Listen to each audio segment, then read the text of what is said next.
Před kamerou klubové televize útočník Michal Chovan. Mišo, kde hledat příčiny dnešní porážky?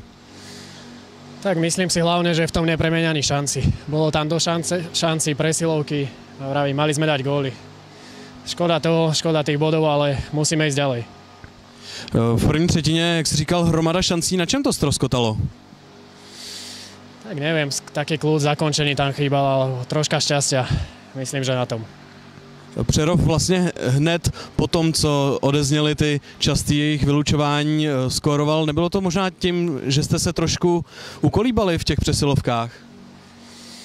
Tak, ako vravím, oni vlastne z tých málo šancí, čo tam mali tú chvíľu, tak dali vlastne tie góly a tam neviem, nevyužili sme tie presilovky, dostali sme gól a potom chvíľu sme sa z toho dostávali, potom znova sme mali veľa šancí a vravím, dneska to bolo hlavne o tých šanciach. Ty si nastupoval ve formaci s Rokim Pajičem, sedíte si? Tak myslím, že zatiaľ hej, ale to musí povedať aj on.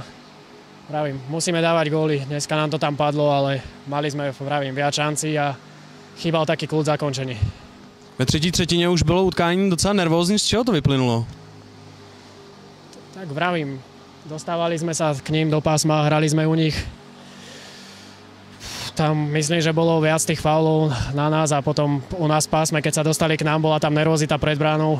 My sme sa tlačili u nich do brány, chceli sme dať gól a myslím, že z toho. Tak díky, ať se daří.